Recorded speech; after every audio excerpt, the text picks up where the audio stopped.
இன்றைய நாள் ஒரு சிந்தனை நிகழ்ச்சிக்கு உங்களை வரவேற்கின்றேன். இன்றைய நாள் ஒரு சிந்தனை நிகழ்ச்சியில் நான் சொல்லப்போவது, சில நாடுகள் சண்டை பிடித்து கொண்டிருக்கிறார்கள். சில நாடுகள் சண்டைக்காக தயாராகி கொண்டிருக்கிறார்கள். இது எந்தெந்த நாடு, அதற்கு பிறகு எந்தெந்த நாடு எந்தெந்த நாட்டோடு அணி சேரும்னு சொல்லுகிறேன். முதலாவது பார்த்தீங்கன்னு சொன்னால், ரஷ்யா உக்ரைன் சண்டை. இந்த உக்ரைனுக்கு ஆதரவாக யூரோப் நாடெல்லாம் இருக்குது. யூரோப் என்பது அமெரிக்கா, லண்டன், பிரான்ஸ், ஜெர்மன், இதெல்லாம் உக்ரைனுக்கு ஆதரவாக இருக்கிறார்கள். ஏன் இவர்கள் உக்ரைனுக்கு ஆதரவாக இருக்கிறார்கள் பார்த்தீங்கன்னு சொன்னால், ரஷ்யா என்பது ஒரு பெரிய நாடு. இராணுவ பலத்தாலும் அவர்கள் வளர்ந்திருக்கிறார்கள். இந்த ரஷ்யா வளர்வதனால் யூரோப் நாடுகளுக்கு ஒரு அச்சுறுத்தலாக இருக்கின்றது. எனவேதான் இந்த ரஷ்யா என்னும் ஆலமரத்தை பறிப்பதற்கு உக்ரைன் என்னும் கோடாரியை பயன்படுத்துகிறார்கள். இது உண்மையின் கூட. நேற்றைய நியூஸ் எல்லாம் பார்த்தீங்கன்னு சொன்னால், ரஷ்யா சொல்லியிருக்கிறார்கள், யூகேக்கு அடிப்பேன் சொல்லி, அணு உண்டு அடிப்பேன் என்று சொல்லி மிரட்டல். நாங்கள்தான் இன்றைக்கு என்ன சாப்பிடுவது, நாளைக்கு என்ன செய்வது என்று யோசிப்போம். ஆனால் இந்த அமெரிக்கா போன்ற நாடுகள் 50 வருஷத்துக்கு பிறகு என்ன நடக்கும், 100 வருஷத்தில் நாங்கள் எப்படி இருப்போம்னு சொல்லி யோசிப்பார்கள். அந்த பார்வையில்தான் இவர்களுடைய பார்வை, ரஷ்யாவை வளரவிடக்கூடாது, இது வளர்ந்தால் எங்களுக்கு ஆபத்தாக முடியும் என்று சொல்லி இவருடைய கணிப்பு. எனவேதான் எல்லா நாடு என்பதும் யூகே, அமெரிக்கா, ஜெர்மன், பிரான்ஸ், இவர்கள் இன்னும் சில நாடுகள் இருக்கின்றது. இவரெல்லாம் சேர்ந்து ஆயுதங்களை உக்ரைனுக்கு கொடுக்கிறார்கள். ரஷ்யாவை வீழ்த்துவதற்கு, அவருடைய இராணுவத்தை சரிப்பதற்காக, அந்த ஆலமரத்தை வெட்டுவதற்காக உக்ரைனை பயன்படுத்துகிறார்கள். இதுதான் இதனுடைய ரகசியம். இன்னும் சொல்லப்போனால், ரஷ்யா உக்ரைனை அடித்தது, உக்ரைனை அந்த ஒரு சில பகுதிகளை அவர்கள் பிடிப்பதற்கு தங்களிடம்னு சொல்லி அதை பிடிப்பதற்கு. இதே மாதிரித்தான் அக்கம் பக்கத்தில் இருக்கிற நாட்டையும் தங்களிடம் சொல்லி பிடிப்பார்கள். இப்போ உக்ரைனை ரஷ்யா வெளில விட்டால் அடுத்ததாக மற்ற நாடுகளுக்கும் பரவும் என்று சொல்லித்தான் இது முளையிலே கிள்ளுவோம் என்று சொல்வார்கள். அதே மாதிரி இந்த உக்ரைனை வெளில விடாமல் இவர்கள் தடுக்கிறார்கள். தடுத்தால் அடுத்ததாக மற்ற நாடுகளுக்கு பரவாதுன்னு சொல்லி இவருடைய கணிப்பு. எனவேதான் ரஷ்யாவை ஒரு எதிரியாக பார்க்கிறார்கள். இது ஓரளவில் உண்மையும் கூட.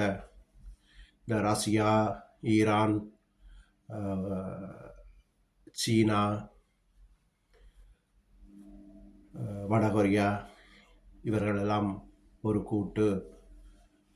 இதுக்குள்ள இவர்கள் ஹமாஸ் என்னும் இயக்கங்களுக்கெல்லாம் ரஷ்யா ஆயுதங்கள் சப்ளை பண்ணுவதாக கதைகள் வருகின்றது.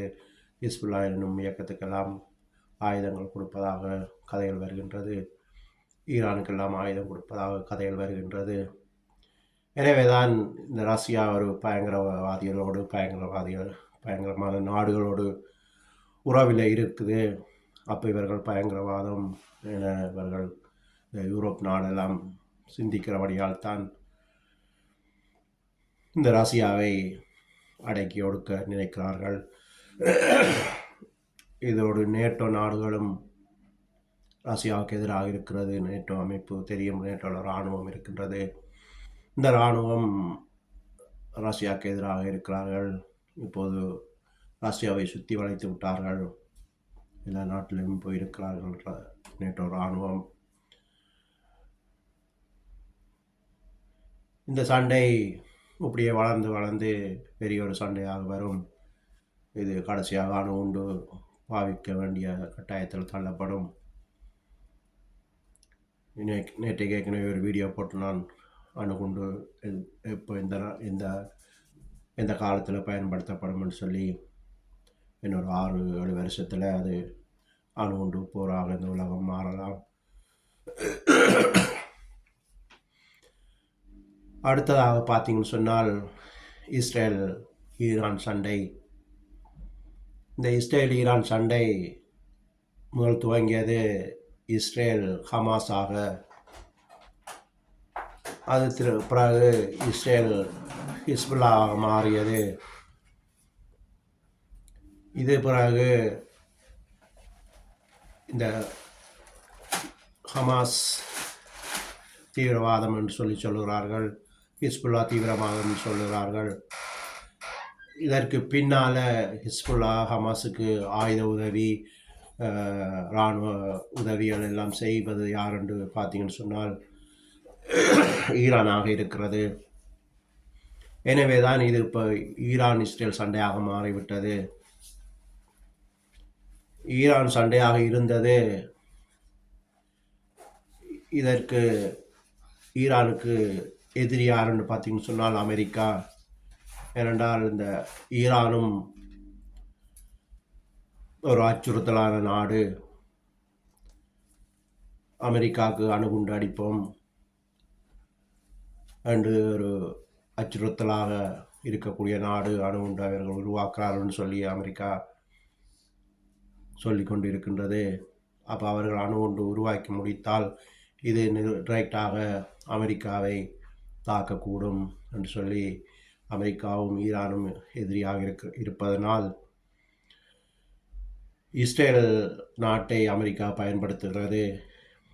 இந்த அமெரிக்கா இஸ்ரேலுக்கு உதவியாக இருக்கிறது.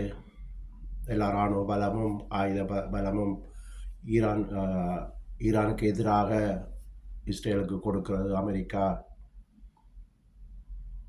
அப்போ இந்த இஸ்ரேலுக்கு ஆதரவாக அமெரிக்கா இருக்கின்றது, யூகே இருக்கின்றது, இப்படியாக யூரோப் நாடுகள்லாம் அதுக்கு கூடுதலாக உதவியாக இருக்கின்றது.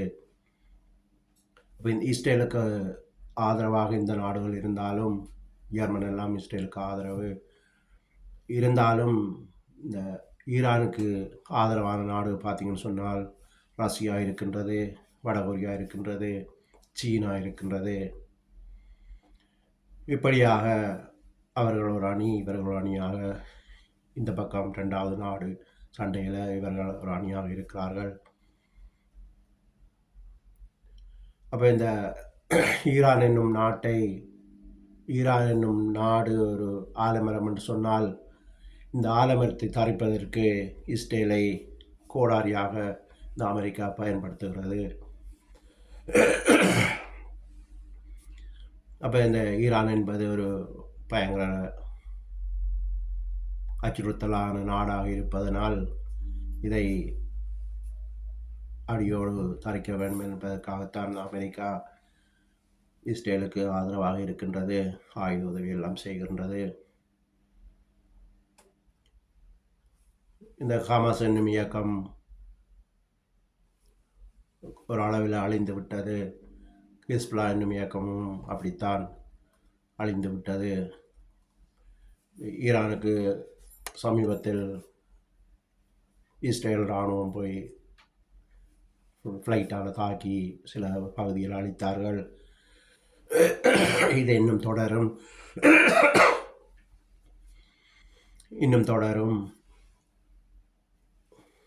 ஒரு மாதம் 2 மாதம் போன பிற்பாடு மறுபடி இஸ்ரேல் ஈரானை தாக்கக்கூடும்.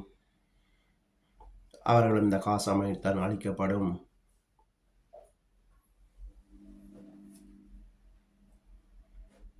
இப்படியாக இவர்களும் ஈரானும் இஸ்ரேலும் சண்டை துவங்கிவிடும். அதுக்கு அங்கால அடுத்ததாக பார்த்தீங்கன்னு சொன்னால் 3வது நாடாக பார்த்தீங்கன்னு சொன்னால் வடகொரியா தென்கொரியா சண்டை அவர்கள் தயாராக இருக்கிறார்கள். இன்னும் சண்டை பெரிதாக துவங்கவில்லை. அதுவும் இஸ்ரேல் காசா சண்டை மாதிரி பெரிதாக துவங்கும்.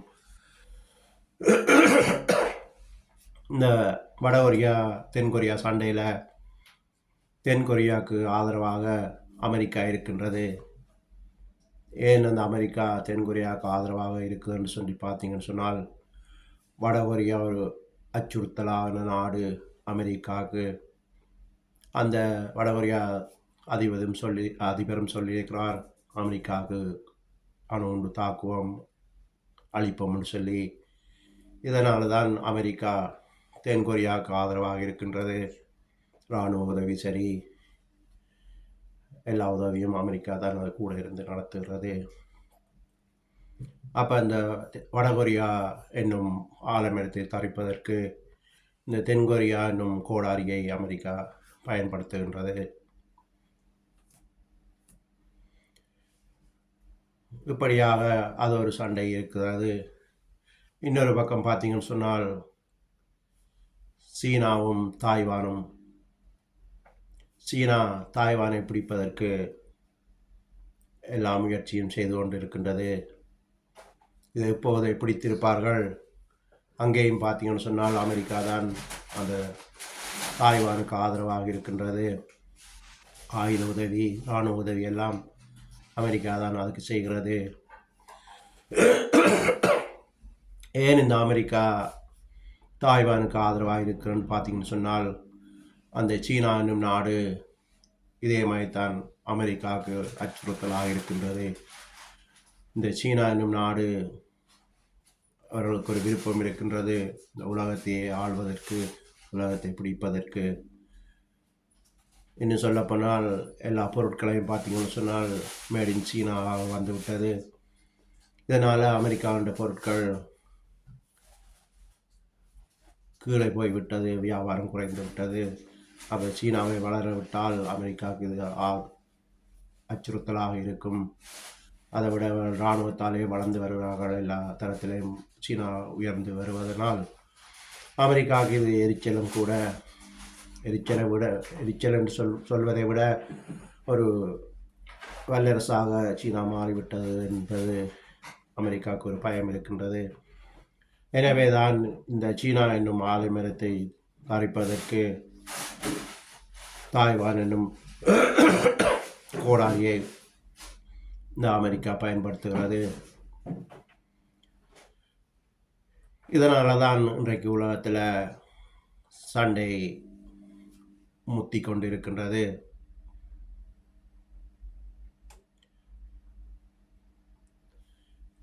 இதில் உலகத்தை ஆள்வது யார் என்ற கேள்வியினர்தான் இன்றைக்கு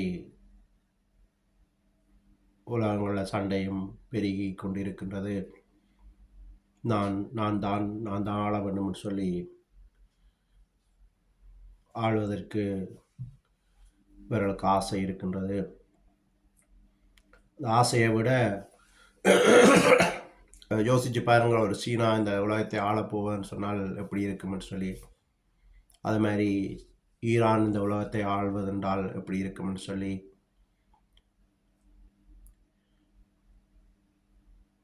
இதெல்லாம் தடுப்பதற்காகத்தான் அமெரிக்கா எல்லா நாடுகளையும், அச்சுறுத்தலான நாடுகள் எல்லாத்தையும் அடக்கி ஆள வேணும்னு சொல்லி நினைக்கிறார்கள்.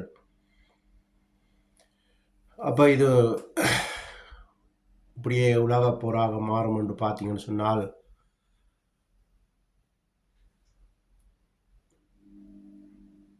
மாறக்கூடும். அணுகுண்டு ஆயுதம் பாவிப்பார்கள். நேற்றைக்கு போட்ட வீடியோ மாதிரி இந்த அணுகுண்டு போர் வரும் உலகத்தில். அதை நீங்கள் பைபிளில் வெளிப்படுத்தல் 6:12 வாசிக்கலாம். சூரியன்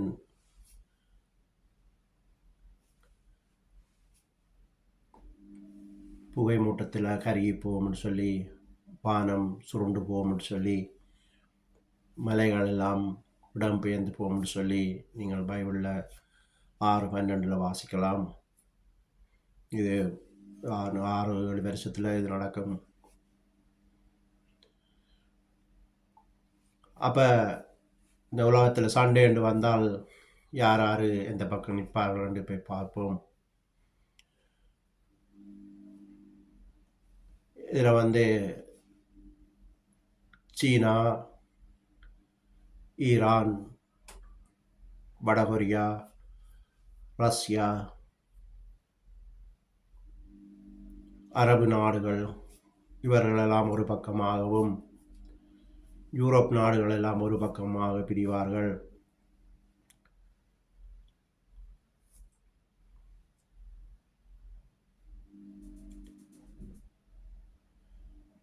இதில் இந்தியாவில் பங்கு என்னென்னு பார்த்தீங்கன்னு சொன்னால், இந்தியாவுக்கும் சீனாவுக்கும் சண்டை, எல்லை சண்டை. ஆனால் இந்தியா ஒரு காலமும் மற்ற நாட்டை பிடிப்பதற்கு சிந்திக்க மாட்டார்கள். ஆனால் இவர்களுக்கு அச்சுறுத்தலாக சீனா இருக்கின்றது. மற்ற பக்கம் பார்த்தீங்கன்னு சொன்னால் பாகிஸ்தான் இருக்கின்றது. இது ரெண்டும் அச்சுறுத்தலான நாடு. இரண்டுமே அணுகுண்டு பாதிக்க தயங்காத நாடுகள். எனவே தான் இந்த இந்தியா அணுகுண்டுகளையும் தயாரிக்கிறார்கள், ஆயுதங்களை வாங்குகிறார்கள். சமீபத்தில் பார்த்தீங்கன்னா பிளேன்கள் எல்லாம் வாங்கினார்கள், விமான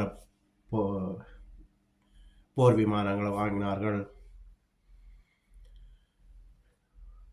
அதுவும் ஒரு கேள்விக்குறியான சண்டையாக இருக்கின்றது. சீனாவுக்கு தாய்வான் பக்கம் பிரச்சனை இல்லாட்டிக்கு இங்கால இந்தியாவோடு தான் பிரச்சனை எடுப்பார்கள். அந்த சண்டை இருப்பதனால் இந்தியாவோடு கொஞ்சம் அமைதியாக இருக்கிறார்கள். இப்படியாக உலகம் போரை நோக்கி பயணித்து கொண்டிருக்கின்றது.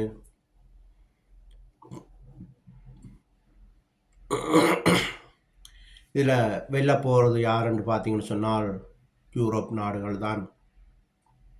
அமெரிக்காவும் வெல்லும்னு சொல்ல முடியாது. ஆனால் யூரோப்பில் 10 நாடுகள் சேர்ந்து இவர்கள் அடுத்த வல்லரசாக வருவார்கள். யூரோ தான் இந்த நாட்டில்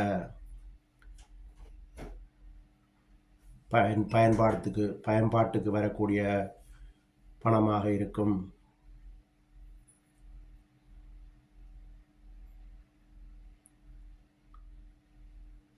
இதுதான் இன்றைய நிலையாக இருக்கின்றபடியினால்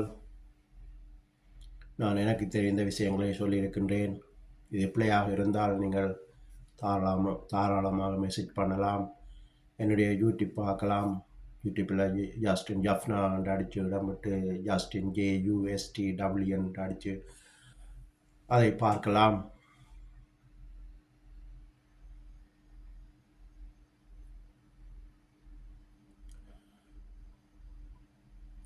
இவ்வளவும் இப்போதைக்கு போதுமானதாக இருக்கும் நினைக்கிறேன். இன்னும் அடுத்தடுத்த நாட்களில் அடுத்த வீடியோ சந்திக்கிறேன். நன்றி, வணக்கம்.